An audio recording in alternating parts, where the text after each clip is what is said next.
Hi friends, ఈరోజు మనం నేర్చుకోబోయే recipe ఆలు పెసరపప్పు ఎలా తయారు చేసుకోవాలో చూద్దాము. దానికి కావాల్సిన పదార్థాలు: పెసరపప్పు ఒక కప్పు తీసుకోండి, వాటర్లో నానబెట్టుకోండి ఒక 10 నిమిషాల పాటు.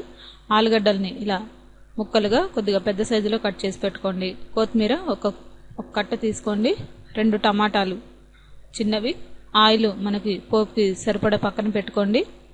కారం 1 స్పూను, ఉప్పు 1 స్పూన్ తీసుకోండి. కరివేపాకు కొద్దిగా, నిమ్మకాయ 1, ఉల్లిపాయలు పచ్చిమిర్చి 1 ఉల్లిపాయ, 4 పచ్చిమిర్చి సన్నగా తరిగి పెట్టుకోండి.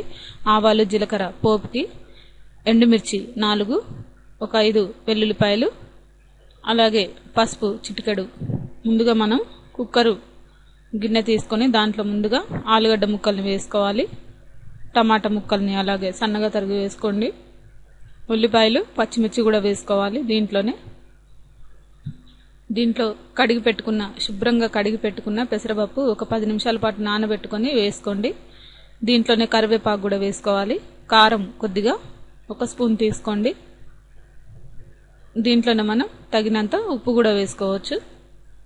ఆ తర్వాత చివరిగా కొత్తిమీర వేసుకున్న తర్వాత మనం వాటర్ వేసుకొని కుక్కరు విజిల్ వచ్చేంత వరకు మనం దీన్ని ఒక 2 విజిల్స్ వస్తే సరిపోతుంది.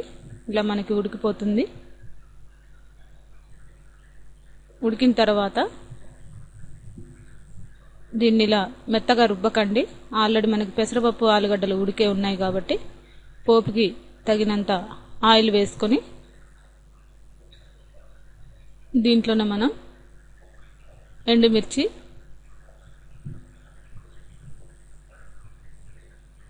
వెల్లుల్లిపాయలు దంచి వేసుకోండి. ఆవాలు జీలకర్ర వేసుకుని ఇది మనకి కొద్దిగా ఫ్రై అయిన తర్వాత దీన్ని ఇలా ఫ్రై చేసుకోండి.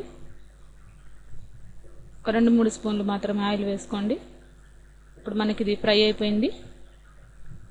దీంట్లోనే ఈ పప్పులో మనం ఈ పోపును వేసుకుంటే మనకి ఇది ఆల్మోస్ట్ సింపుల్గా, త్వరగా, ఈజీగా, హెల్తీకి చాలా మంచిది కూడా ఈ పప్పు. ఇప్పుడు మనకి ఆల్మోస్ట్ ఈ పప్పు రెడీ అయిపోయింది. చివరగా మనం నిమ్మరసాన్ని పిండుకుని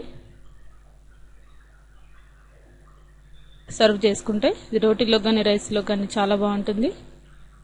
ఈ రెసిపీని మీరు కూడా ట్రై చేసి చూడండి. ఈ రెసిపీ మీకు నచ్చినట్లయితే లైక్ చేయగలరు.